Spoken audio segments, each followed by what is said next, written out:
Assalamualaikum warahmatullahi wabarakatuh. Saya Hana Ridiawati Pamana, NIM 12112513556. Saat ini saya adalah mahasiswa Magister Manajemen Universitas Angga Buana. Saat ini saya akan mempresentasikan tentang analisis fraud, konflik kepentingan, dan budaya organisasi pada studi kasus PT Medika Nusantara. Presentasi ini ditujukan untuk memenuhi nilai mata kuliah etika bisnis yang dibimbing oleh Ibu Dr. Farida Yuliati. Latar belakang yang pertama, industri alat kesehatan berdampak langsung pada kepentingan publik, keselamatan pasien, dan efisiensi anggaran negara. Yang kedua, skandal PT Medika Nusantara, adanya investigasi menemukan fraud sistemik berupa penyuapan pejabat, manipulasi tender, serta markup alat kesehatan sebesar 40%. Yang ketiga, adanya normalisasi pelanggaran. Yang keempat, adanya malfungsi pengawasan. Yang kelima itu adanya urgensi penelitian yang diperlukan untuk menganalisis multi teori ini. Rumusan masalahnya, saya merumuskan ada 7 rumusan masalah yang terjadi di studi kasus PT Medika Nusa Medika ini ya. Yang pertama itu terjadinya fraud, apa saja penyebabnya. Yang kedua,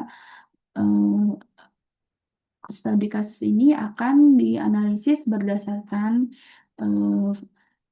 teori-teori fraud triangle, fraud diamond, corporate governance, business ethic, whistleblowing system, ISO 37001, ESG, dan compliance management. Yang ketiga, bagaimana dampak kasus tersebut terhadap perusahaan dan para pemangku kepentingan. Yang keempat, bagaimana strategi yang tepat untuk mencegah terjadinya fraud dan penyuapan di PT Medika Nusantara. Yang kelima, bagaimana desain sistem pengendalian internal yang efektif untuk mendeteksi dan mencegah penyimpangan. Yang keenam, bagaimana membangun budaya etika dan integritas di lingkungan PT Medika Nusantara. Yang ketujuh, bagaimana tahapan atau roadmap implementasi tata kelola anti korupsi pada PT Medika Nusantara. Ringkasan kasusnya itu ada 5. Yang pertama, pemberian penyuapan pejabat. Yang kedua, manipulasi tender. Yang ketiga, penggelembungan dana atau markup. Yang keempat, erosi anggaran publik. Yang kelima, normalisasi dan intervensi manajemen. Selanjutnya adalah permasalahan etika. Dari kasus ini ada 11 macam permasalahan etika yang terjadi. Yang pertama, pemberian komisi kepada pejabat rumah sakit. Yang kedua, pengaturan proses tender.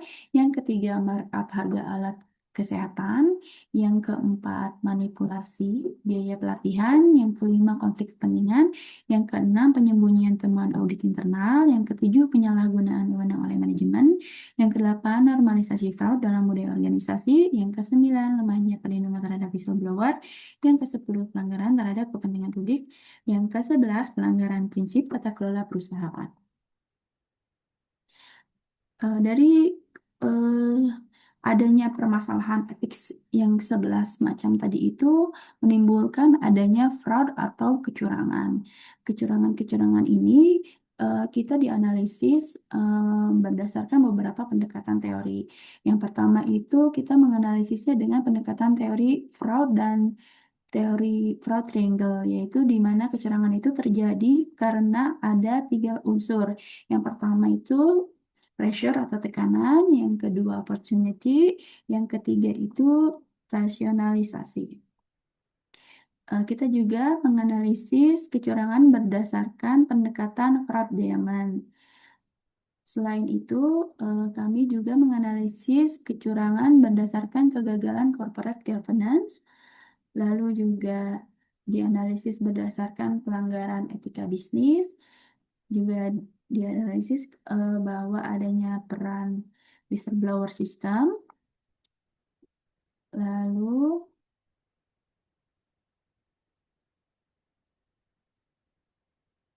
di analisis kasus dari perspektif ISO 37001 di mana adanya sistem manajemen anti suap, dan juga analisis kasus berdasarkan perspektif ESG, Environmental Social Governance. Dari analisis yang ada yang terakhir itu ada analisis compliance management eh, dari ISO 37301-2021.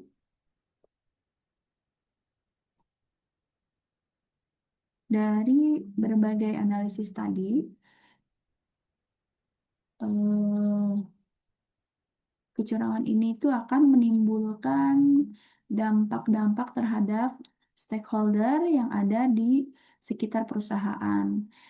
Nah, per- eh, dampak-dampaknya ini bisa dilihat ya di sini ada beberapa dampak yang terkena imbas dari adanya kecurangan pada kasus ini ya.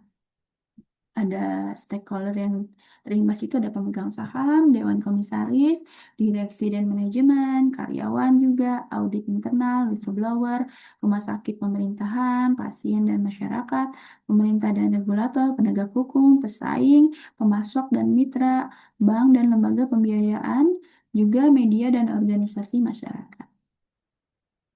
Selain menimbulkan dampak kerugian kepada stakeholder, kecurangan ini juga menimbulkan resiko bisnis. Resiko-resiko itu diantaranya adalah resiko hukum, yaitu adanya tindak pidana pasti eh, terhadap perusahaan, lalu resiko keuangan. Resiko keuangan itu adanya lonjakan biaya, resiko reputasi, yaitu kehilangan kepercayaan kepada perusahaan. Lalu resiko tata kelola, ada juga resiko strategis, ada juga resiko operasional, dan juga resiko sumber daya manusia, dan juga resiko sosial ESG.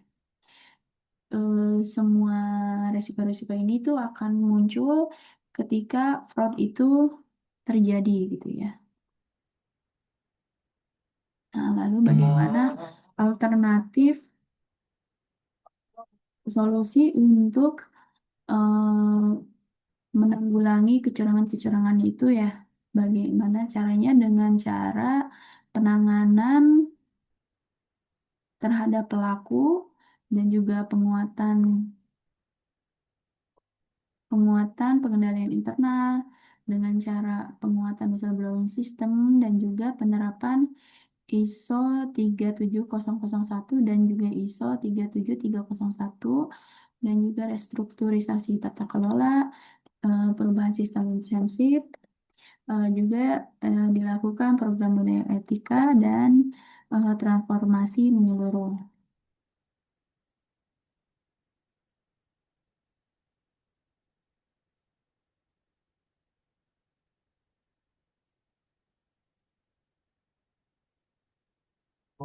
Dari sini dilakukan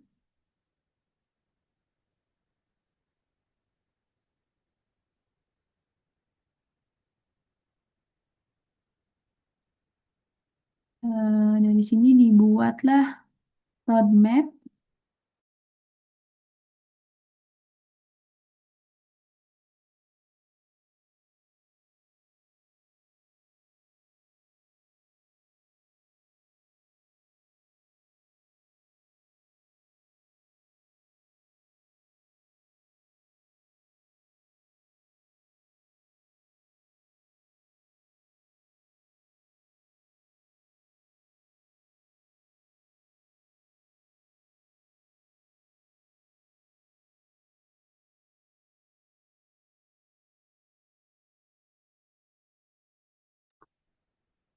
Ada tahap perancangan sistem, ada tahap implementasi, tahap penguatan dan evaluasi, dan ada tahap standarisasi, dan juga terakhir perbaikan berkelanjutan. Dari sini bisa disimpulkan bahwa skandal PT Medika Nusantara itu merupakan fraud sistemik akibat runtuhnya fungsi pengawasan, atau manajemen override dan normalisasi korupsi dalam budaya organisasi.